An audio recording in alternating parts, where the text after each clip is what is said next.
সবাইকে নমস্কার। কুলখা বন্ধুরা, এই করোনার মহামারীর মধ্য দিয়ে আমরা তৃতীয় লকডাউনে পৌঁছেছি। আগামী 17ই মে পর্যন্ত তৃতীয় লকডাউনের সময়সীমা ভারত সরকার তয় করেছে। আমি বারবার আপনাদেরকে বলছি যে ত্রিপুরাতে যে করোনা পজিটিভের 2টি কেস আগে পাওয়া গিয়েছিল, দুটোটাই ত্রিপুরার বাইরে থেকে আসা ট্রেনের মাধ্যমে। স্থায়ীভাবে ত্রিপুরাতে করোনার প্রকোপের কোনো এই পর্যন্ত উদাহরণ নেই। তার জন্য গ্রিন জোন হয়ে গেছে, সবকিছু খুলে যাবে, সবকিছু খুলে গেছে আর করোনা চলে গেছে, এমন নয় বন্ধু। আজকেও 2টি করোনা পজিটিভ কেস ত্রিপুরাতে এসছে। আমবাসা বিএসএফ ক্যাম্পে 2টি বিএসএফ জওয়ান। তার জন্য কোনোভাবে নিশ্চিন্ত হওয়ার কোনো দরকার নেই যে ত্রিপুরা থেকে করোনা চলে গেছে। আমাদেরকে বারবার একটা জায়গা সাবধান থাকতে হবে, বাইরে থেকে যারাই আসবেন আত্মীয় স্বজন পরিজন, অতি উৎসাহে যাতে ত্রিপুরার বিনাশ আমরা না করি।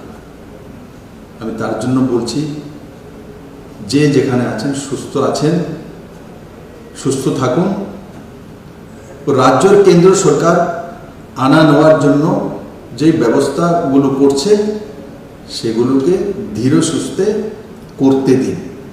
নিজেও অস্থির হবেন না, অন্যকে অস্থির করবেন না। আর যদি অস্থিরতা থাকে তাহলে ত্রিপুরার মাটির লোকসান করবেন, ত্রিপুরার মাটির এই ভূমির লোকসান করবেন, মাতৃভূমির লোকসান করবেন। ত্রিপুরা সরকার কেন্দ্র এবং রাজ্য সরকারের গাইডলাইন মেনেই সবাইকে এখানে আনার ব্যবস্থা করবে। আগে নিজের জীবন, যেটা মাননীয় প্রধানমন্ত্রী বলেছে, জান হে তো জাহান, প্রথম জীবন তারপর জান। WHO এর যে রিপোর্ট রয়েছে আর তাতে যে বিষয় সামনে এসছে যে মে মাসের মাঝামাঝি করোনার প্রকোপ ভারতবর্ষে বাড়ার সম্ভাবনা রয়েছে। তার জন্য আমাদেরকে সাবধান নয়, অতি সাবধানে থাকতে হবে। বিশেষ করে আজকে আমি যারা বুজুর্গ রয়েছে, 60 ঊর্ধ্বের আয়ু, আর তার সঙ্গে সঙ্গে গর্ভবতী আমার মায়েরা, বোনেরা, আর 10 বছরের নিচে আয়ু যারা রয়েছেন, শিশুরা, তাদের জন্য আমাদেরকে সতর্ক থাকতে হবে। আমাদের বুজুর্গ যারা রয়েছেন ওনাদের আশীর্বাদ নিয়েই আমরা বর্তমান এবং ভবিষ্যৎকে তৈরি করি। কিন্তু আজকের দিনে আমাদের প্রত্যেকের দায়িত্ব রয়েছে, যারা 60 ঊর্ধ্বে রয়েছেন ওনারা যাতে সুস্থ থাকেন। দেখুন, আপনাদের প্রয়োজন রয়েছে, আপনাদের আশীর্বাদ ছাড়া আমরা এগিয়ে যেতে পারবো না। তাই আমার বিনম্র নিবেদন আপনাদের প্রতি, আপনারা ম্যাক্সিমাম সময়টা বাড়িতে থাকার জন্য। আমি একটা পত্র পাঠাবো সমস্ত বুজুর্গদের কাছে। আমার একটা আহ্বান রয়েছে আপনাদের প্রতি যে আপনারা সুস্থ থাকুন, ভালো থাকুন এবং পুরো পরিবারকে সেই করোনা প্রকোপ থেকে বাঁচিয়ে রাখুন। তার সঙ্গে সঙ্গে যারা ত্রিপুরার বাইরে আছে, প্রত্যেকের এখন ইচ্ছা হচ্ছে তার ছেলে মেয়ে বাড়িতে ফিরে আসো, বা মা বাবা কেউ বাইরে আছেন ওরা বাড়িতে ফিরে আসো। ত্রিপুরা সরকার কেন্দ্র সরকারের সঙ্গে এই বিষয়ে বার্তালাপ করেছে, পত্রাচার করেছে। আমরা বিশেষ ট্রেনের জন্য হায়দ্রাবাদ, ব্যাঙ্গালোর, মুম্বাই, চেন্নাই, দিল্লি, কলকাতা, আসাম, যেখানেই রয়েছে ত্রিপুরার যারা স্টুডেন্ট হোক, ট্যুরিস্ট হোক, কোনো সংস্থাতে কর্মরত হোক, প্রত্যেককে ত্রিপুরাতে যাতে আসতে পারে আর তার ব্যবস্থা করার জন্য রাজ্য সরকার কেন্দ্র সরকারের কাছে তিনটি লেটার পাঠিয়েছে। তার মধ্যে একটি হচ্ছে পয়েন্ট টু পয়েন্ট ট্রেনের ব্যবস্থা করা, দ্বিতীয় হচ্ছে বিভিন্ন ডিস্ট্রিক্টে আটকে থাকা ভারতবর্ষের বিভিন্ন প্রান্তে ত্রিপুরা সরকারের তরফ থেকে সেখানে ডিস্ট্রিক্ট ম্যাজিস্ট্রেটের সঙ্গে যোগাযোগ করা হয়েছে। আপনাদেরকে বলবো ওখানকার ডিস্ট্রিক্ট ম্যাজিস্ট্রেটের সঙ্গে আপনারা যোগাযোগ করুন, और পাস বা পারমিশন নিয়ে আপনারা নিজস্ব কোনো প্রাইভেট ভেহিকেলকে হায়ার করে বা প্রাইভেট বাসকে হায়ার করে আপনারা ত্রিপুরার জন্য রওনা হতে পারেন। और সরকার যেটা করছে তাতে খানিকটা সময় লাগবে। আমি আপনাদেরকে বলবো অস্থির হওয়ার দরকার নেই, অস্থির হয়ে কোনো কিছু পাবেন না। ত্রিপুরা তো যারা বসে আছে আপনার আত্মীয় তাকেও হয়রানি করবেন, নিজেরাও হয়রান হবেন। আলটিমেটলি এত তাড়াতাড়ি এই করোনা প্রকোপ এই দুনিয়া থেকে যাবে না যতদিন পর্যন্ত না তার টিকাকরণ না বেরোচ্ছে, ভ্যাকসিনেশন না আসছে। তো স্বাভাবিকভাবে করোনার সঙ্গে আমাদেরকে যুদ্ধ করতে হবে এবং যুদ্ধে পরাজিত করতে হবে। অস্থির হলে কিন্তু করোনা জিতে যাবে। কারণ কি আমরা লক্ষ্য করেছি ত্রিপুরাতে দুইটি যে পজিটিভ কেস এসছে দুইটাই বাইরে থেকে ক্যারিয়ার হয়ে ট্রেনের মাধ্যমে হয়েছে, প্রমাণিত। ত্রিপুরার যে লোকাল আমাদের স্থিতি রয়েছে, বাতাবরণ রয়েছে, তার মধ্যে করোনার প্রকোপ আসেনি। যখনই বাইরে থেকে আসছে তখনই তার শিকার ত্রিপুরাবাসী হচ্ছে। তো তার জন্য ত্রিপুরাকে বাঁচিয়ে রেখে এই ব্যবস্থাগুলো আমাকে করতে হবে বা সরকারকে করতে হবে। যেই গুডস বা সামগ্রী নিয়ে ট্রাকগুলো বা লরিগুলো আসে তাদের মধ্যে বড় মাত্রায় ড্রাইভার, হেল্পার থাকেন। আপনারা অবগত আছেন, চেন্নাই থেকে আমার এক পরিবার চিকিৎসার জন্য গিয়েছিলেন, সেখান থেকে অ্যাম্বুলেন্স হয়ে ত্রিপুরাতে উদয়পুরে পৌঁছেছেন। আর ওনাদেরকে পৌঁছে দেওয়ার পর ত্রিপুরা সরকার তাদের স্যাম্পল নিয়েছে, যারা যারা এসছেন ত্রিপুরাতে, এবং ড্রাইভারের স্যাম্পল নেওয়া হয়েছে। এবং সেই স্যাম্পল যখন টেস্টিং করা হলো আর তার রিপোর্ট আসলো যে ড্রাইভার চেন্নাই থেকে এসছেন, উনি করোনা পজিটিভ, হেভি পজিটিভ পাওয়া গেল। কিন্তু ওই ব্যক্তি ততক্ষণ পর্যন্ত ত্রিপুরা ছেড়ে ওয়েস্ট বেঙ্গলে পৌঁছে গেছেন। আমরা এখান থেকে খবর দিয়ে ওয়েস্ট বেঙ্গল সরকারকে অবগত করানোর পর ওখানে ওনাকে কোয়ারেন্টাইন করা হয়েছে। তো একবার ভেবে দেখুন, গাড়ি নিয়ে চলে এসছে চেন্নাই থেকে, আর সঙ্গে করোনা ভাইরাস তো সঙ্গে নিয়ে এসছে। তো ত্রিপুরাকে তো তার থেকে বাঁচাতে হবে। আর তার জন্য ত্রিপুরা সরকার সিদ্ধান্ত করেছে যারাই driver, helper Tripura border cross করবে, যেখান থেকে আসুক পারমিশন নিয়ে, সেই যারা গাড়িতে থাকবে তাদেরকেও কোয়ারেন্টাইনে রেখে 100% স্যাম্পল টেস্ট হবে। স্যাম্পল টেস্ট হওয়ার পর তাকে সেই আইসোলেশন সেন্টারে রাখা হবে। রাখার পর যতক্ষণ পর্যন্ত না তার রেজাল্ট না আসছে, মানে একদিন হোক, 2 দিন হোক, তো তাকে সেই আইসোলেশন সেন্টারে ড্রাইভারকেও থাকতে হবে, হেল্পারকেও থাকতে হবে, এবং যারা এসছেন তাদেরকেও থাকতে হবে। যখন তাদের রিপোর্ট নেগেটিভ আসবে তখনই তাদেরকে বাড়িতে যাওয়ার পারমিশন দেওয়া হবে। এবং যারা গুডস নিয়ে আসছেন, ট্রাক ড্রাইভার এবং হেল্পার, আগে তার পুরো টেস্টিং হবে, তার রিপোর্ট আসবে, নেগেটিভ হয়েছে তবেই সে ত্রিপুরার অন্য প্রান্তে ট্রাক নিয়ে যেতে পারবে।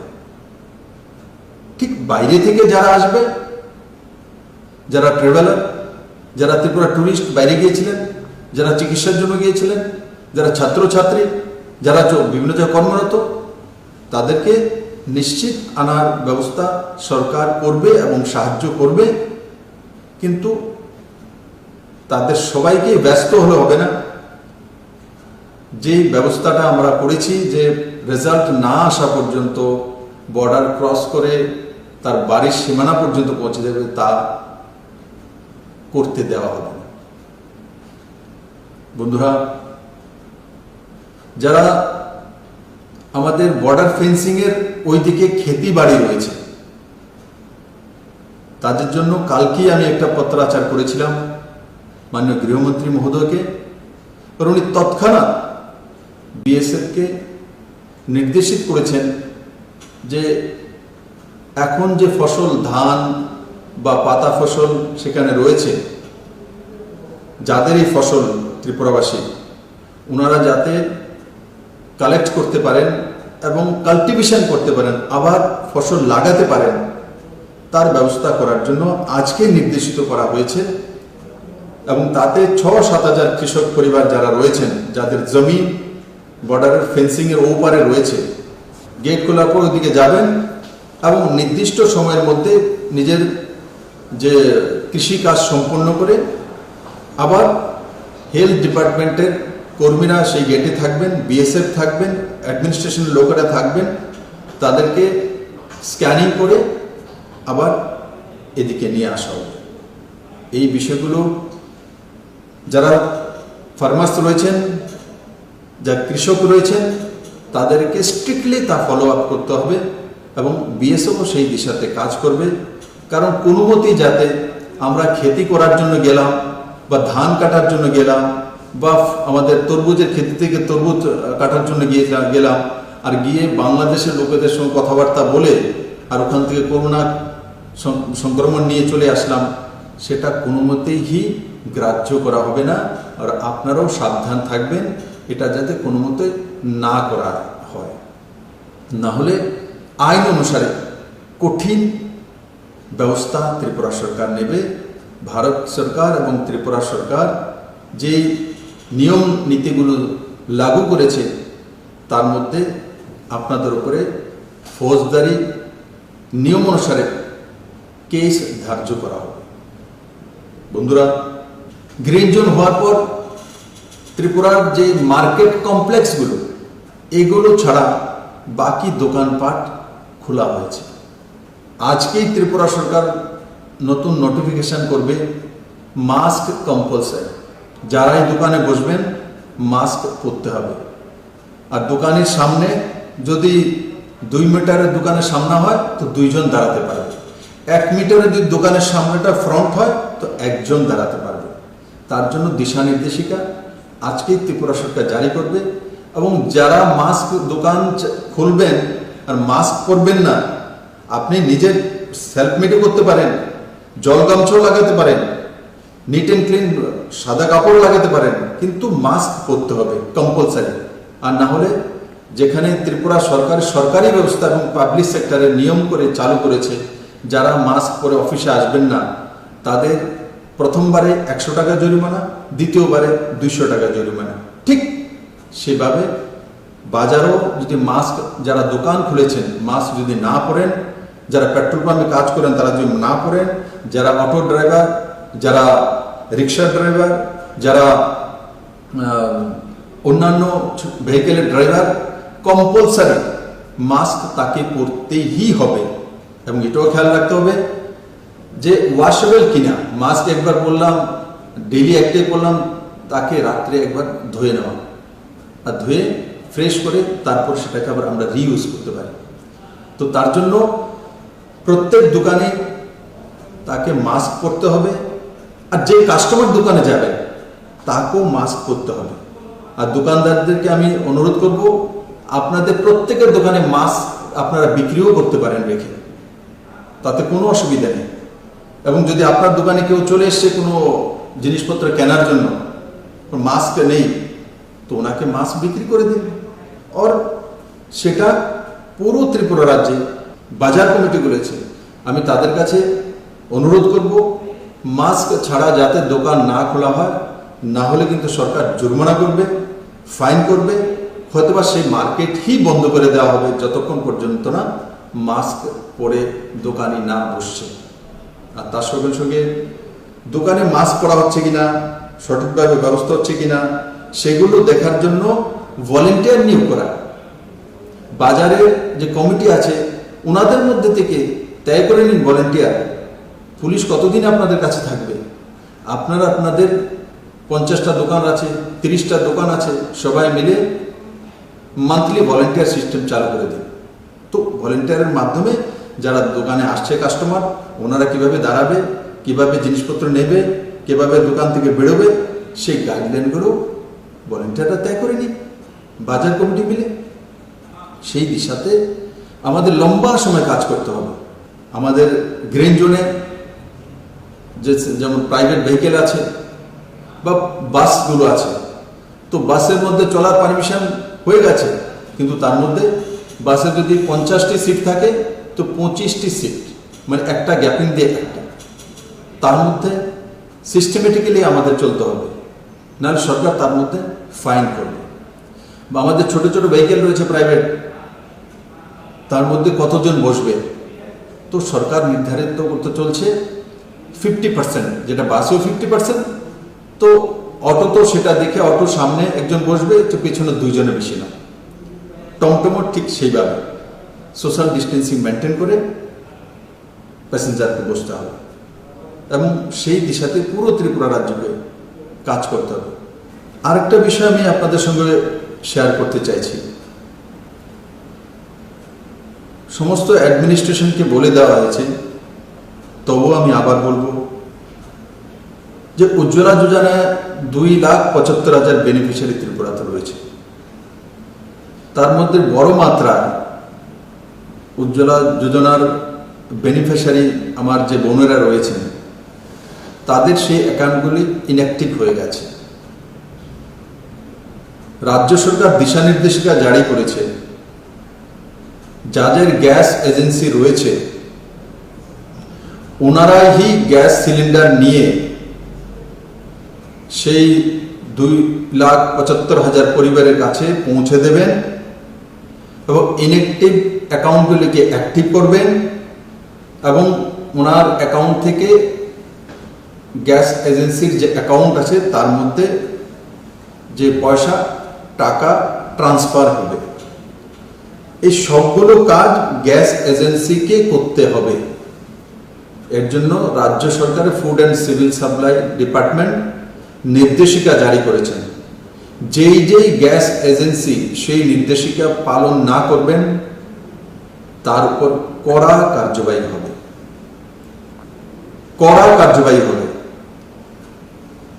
তার জন্য আমি সমস্ত ডিএমদেরকে, এসডিএম, বিডিও, বিভিন্ন নির্বাচিত প্রতিনিধি ও সর্বোপরি খুদ গ্যাস এজেন্সির মালিককে আমি আহ্বান করব যে এই 2,75,000 পরিবারের কাছে যাতে 3টি সিলিন্ডার 3 মাসে পৌঁছানোর যে পরিকল্পনা কেন্দ্র সরকার করেছেন, সেটা যাতে সঠিক সময়ে সঠিকভাবে তার বাড়িতে পৌঁছে যায়। বন্ধুরা, আমাদের প্রাইমারি সেক্টরগুলো যেমন agriculture, horticulture, animal husbandry, poultry, গটেরি, ফ্লোরিকালচার এবং তার সঙ্গে সঙ্গে যে ছোট ইন্ডাস্ট্রিগুলো আমরা কাজ করতে শুরু করেছি। আমি আবারও সমস্ত ত্রিপুরাবাসীকে, আর বিশেষ করে এই ক্ষেত্রের সঙ্গে যারা রয়েছেন তাদেরকে আমি বলবো যে আপনারা কিভাবে 2 গুণা, 3 গুণা, 4 গুণা ফসল ফলানো যায়, বা সেই প্রাইমারি সেক্টরগুলোর মধ্যে আমরা কাজ করছি ফিশারিতে 3 গুণা মাছ উৎপাদন করা যায়, 2 গুণা যে পোলট্রি আমরা কাজ করছি কিভাবে 2 গুণা করা যায়, সেই বিষয়ে রাজ্য সরকারের যে আধিকারিক রয়েছেন তাদের সঙ্গে আলোচনা করে তৎক্ষণাৎ সিদ্ধান্ত করে কাজ শুরু করে দিন। আপনারা হয়তো বা অবগত নেই, ত্রিপুরার যে ট্যাক্স রেভিনিউ কালেকশন এপ্রিল মাসে 200 কোটি টাকা ট্যাক্স রেভিনিউ কালেকশন হওয়া উচিত ছিল, আর এপ্রিল মাসে মাত্র হয়েছে 20 কোটি টাকা, মানে মাত্র 10%, 90% নেই।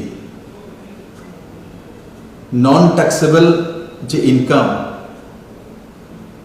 সেটা 25 কোটি টাকা হওয়া উচিত ছিল, সেটা মাত্র হয়েছে 15 কোটি টাকা। তো আপনাদের বুঝতে অসুবিধা হচ্ছে না যে সরকারের ট্যাক্স কালেকশন কম হচ্ছে, মানে 90% ট্যাক্স রেভিনিউ কালেকশন হচ্ছে না। আর নন ট্যাক্সেবল যে সেক্টর রয়েছে সেখানেও মাত্র 50% কালেকশন হচ্ছে, 50% কালেকশন হচ্ছে না। তার জন্য আমাদের সবার দায়িত্ব, প্রত্যেকের দায়িত্ব যে ত্রিপুরার রেভিনিউ কালেকশন যাতে বেশি হয়, ইনকাম সোর্স যাতে বাড়ে, আর তার জন্য প্রাইমারি সেক্টরগুলোর মধ্যে সবাই ঝাঁপিয়ে পড়ে। বন্ধুরা, চীন থেকে অনেক কোম্পানি এখন পুরো দুনিয়াতে চলে যাচ্ছে, আর সম্ভাবনা রয়েছে ভারতবর্ষই সবচেয়ে বেশি আসা। তো ভারতবর্ষে যদি আসতে হয় তো আমাদেরকে সেই জমিন তৈরি করতে হবে। আমি আশা করি আমার ত্রিপুরাবাসী সবার আগে সেই জমিন তৈরি করবে। মাননীয় প্রধানমন্ত্রীজি দেশকে সম্বোধন করার সময় আরেকটা বিষয় বলেছে যে নিজেকে স্বনির্ভর করা, এই একটা সুযোগ এসছে।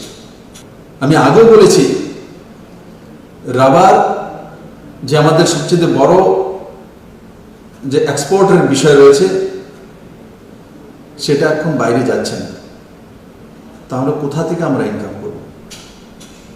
তার জন্য নিজেকে স্বনির্ভর করার জন্য আমাদের এখান থেকে যাতে কোনো কিছু না যেতে হয়, আমরা যাতে এক টাকাও যাতে বাইরে ত্রিপুরাবাসীর না যায়, তাকে রুখা। আমার গ্রামের মধ্যেই যাতে শাকসবজি থাকে, আমার গ্রামের মধ্যেই যাতে ধান থাকে, আমার গ্রামের মধ্যে যাতে মাছে স্বয়ংসম্পূর্ণ হয়ে যায়, আমার গ্রামেই যাতে ডিমে স্বয়ংসম্পূর্ণ হয়ে যায়, আমার গ্রামেই যেন পাতা ফসলে স্বয়ংসম্পূর্ণ হয়ে যায়।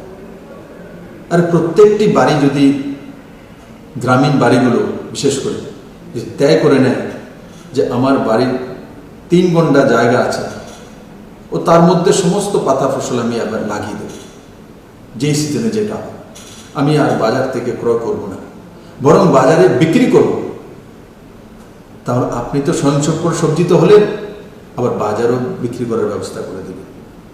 যারা মাছের চাষ করেন যে না আমাদের গ্রামের কোনো লোক মাছ ক্রয় করে খাবে না, খাবে তো এই গ্রামের মাছই খাবে, তবে আপনার গ্রাম স্বয়ংসম্পূর্ণ হয়ে গেল মাছে।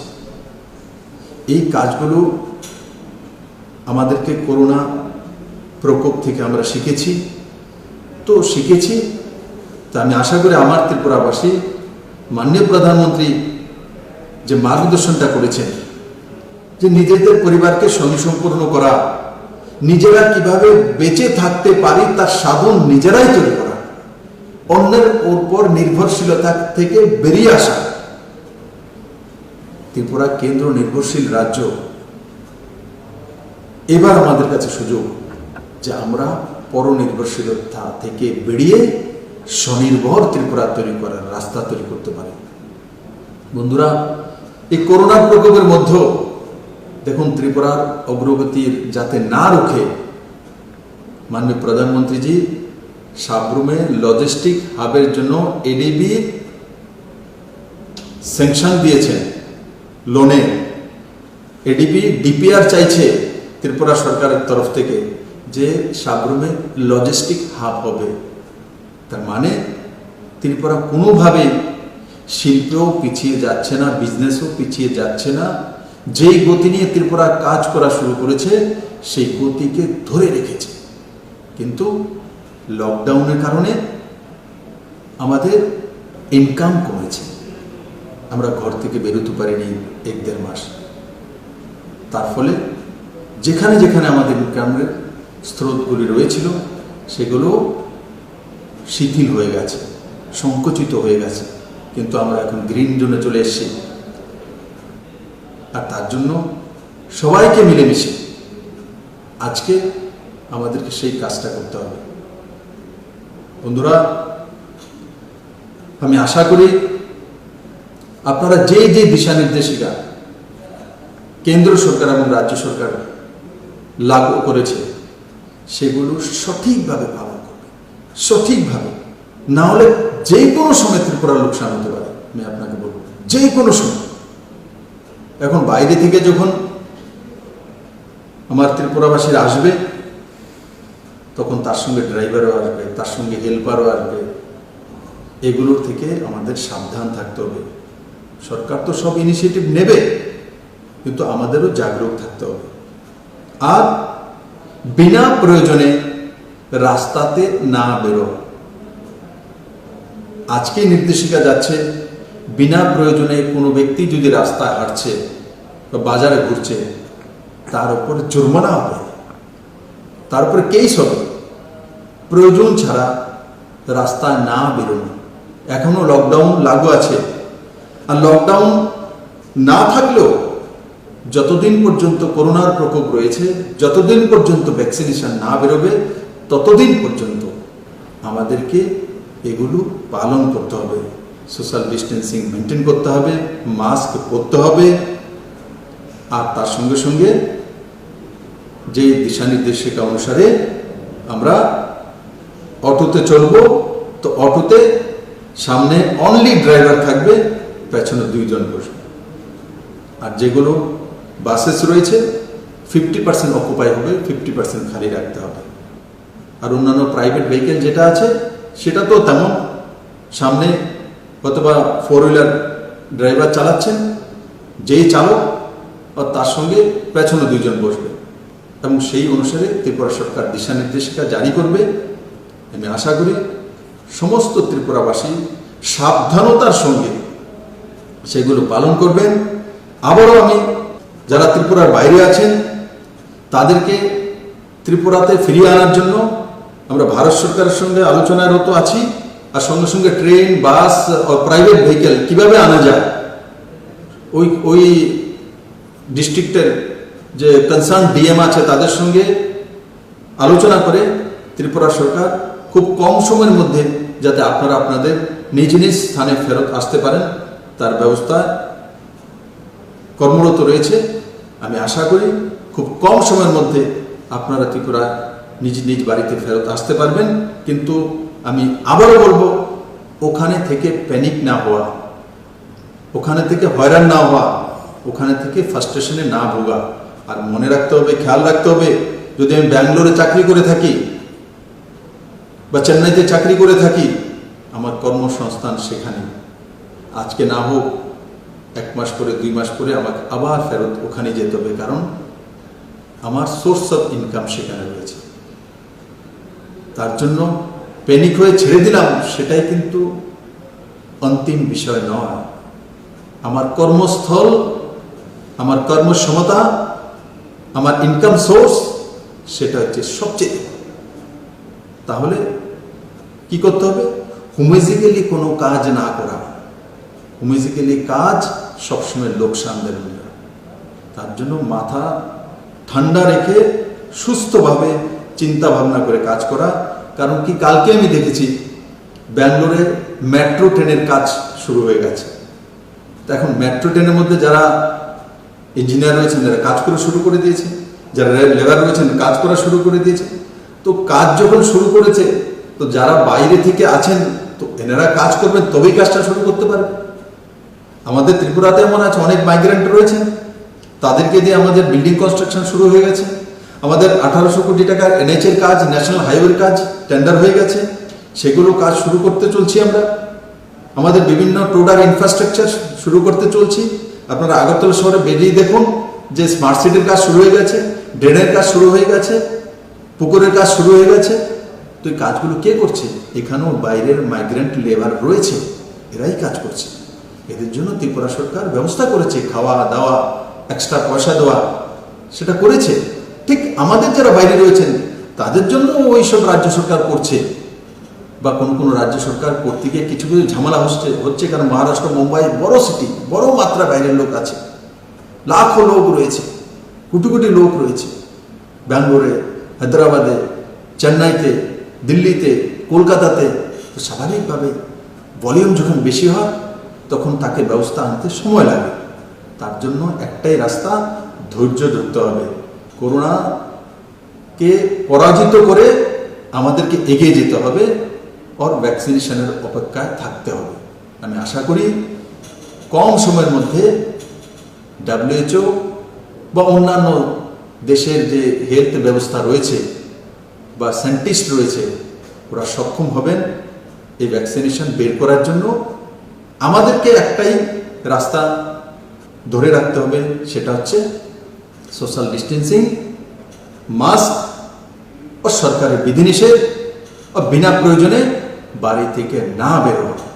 বিনা প্রয়োজনে বাড়ি থেকে না বেরোয়া। হাওয়া পানি নেওয়ার জন্য বেরিয়ে আসলাম ঘোরার জন্য, তাহলে কিন্তু জরিমানা হবে, ফাইন হবে। সরকার সেই বিষয়ে দিশা নির্দেশনা জারি করছে। আমি আশা করি আমার সমস্ত ত্রিপুরাবাসী যেই দিশা নির্দেশিকা কেন্দ্র সরকার দিয়েছে, মাননীয় প্রধানমন্ত্রী দিয়েছে, আপনারা সেগুলো পালন করবেন।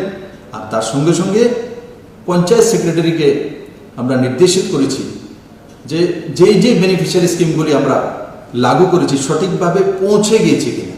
ডিএম এর কাছ থেকে রিপোর্ট এসছে, কিন্তু আমি কালকেই চিফ সেক্রেটারিকে নির্দেশিত করেছি যে সমস্ত পঞ্চায়েত সেক্রেটারিদের অনলাইন আমাদের একটা গ্রুপ রয়েছে, ভারতবর্ষের কোনো রাজ্যে নেই, একমাত্র ত্রিপুরা রাজ্যে রয়েছে। তার জন্য পঞ্চায়েত সেক্রেটারিদেরকে দায়িত্ব দেওয়া হয়েছে আগামী 3-4 দিনের মধ্যে যেই 16টা স্কিম থেকে আমরা বিভিন্ন বেনিফিশিয়ারি স্কিমের ক্যাশ ট্রানজ্যাকশন হোক, আর ফ্রি চাউলের ব্যবস্থা হোক, রেশনিংয়ের ব্যবস্থা হোক, সেগুলো যে গিয়েছে সঠিক গিয়েছে কিনা, কে পায়নি, কে পেয়েছে, সমস্ত ডেটা অনলাইনে মেইল করে ত্রিপুরা সরকারের কাছে সেন্ট্রালাইজ পৌঁছে দেওয়ার জন্য নির্দেশিত করা হয়েছে। আর বিভিন্ন জায়গাতে যে জলের কিছু সমস্যা রয়েছে তারও আমরা রিপোর্ট তলব করেছি। আর এই 1.5-2 মাসের মধ্যে অনেক টিউবওয়েল, ডিপ টিউবওয়েল এগুলোকে আমরা রিপেয়ার করেছি, এবং কিছু বাকি রয়েছে সেগুলোও রিপেয়ার করে যাতে শুদ্ধ পানীয় জল প্রত্যেক গ্রামে, প্রত্যেক গ্রামবাসীর কাছে পৌঁছে যেতে পারে, সেই দিশাতেও রাজ্য সরকার কাজ করছে। দেশে ক্রাইসিস চলছে, দুনিয়াতে ক্রাইসিস চলছে, ডিজাস্টার চলছে। যখন ক্রাইসিস হয়, যখন ডিজাস্টার হয়, তো সব কিছু সঠিক হয় না, তবেই তো তার নাম ক্রাইসিস। যখন ক্রাইসিসে আমরা মেনে নিয়েছি, ক্রাইসিসই বলছি, তাহলে আশাও না করা যে 100% সব কিছু সঠিক হবে। আমি আশা করি আমার সমস্ত ত্রিপুরাবাসী সে বিষয়ে অবগত আছেন। আর আপনারা যেভাবে মাননীয় প্রধানমন্ত্রীদের সাথ দিয়েছেন এবং একে অপরকে সাহায্য করেছেন, আগামী দিনগুলোতেও আপনারা ঠিক সেভাবে কাজ করবেন, ত্রিপুরাকে এগিয়ে নিয়ে যাবেন। আর সঙ্গে সঙ্গে নিজের ঘরের বুজুর্গদের খেয়াল রাখা, ওনারা যাতে সুস্থ থাকেন, যারা 10 বছরের নিচে শিশু রয়েছেন, যারা গর্ভবতী আমার বোনেরা রয়েছেন, তাদের প্রতি সবচেয়ে বেশি দৃষ্টি দেওয়া, এবং সবাইকে নিয়ে আমরা এই করোনাকে পরাজিত করে এগিয়ে যাব, এটাই আপনাদের প্রতি আমার বিনম্র নিবেদন থাকবে। সবাইকে অনেক অনেক ধন্যবাদ। জয় হিন্দ।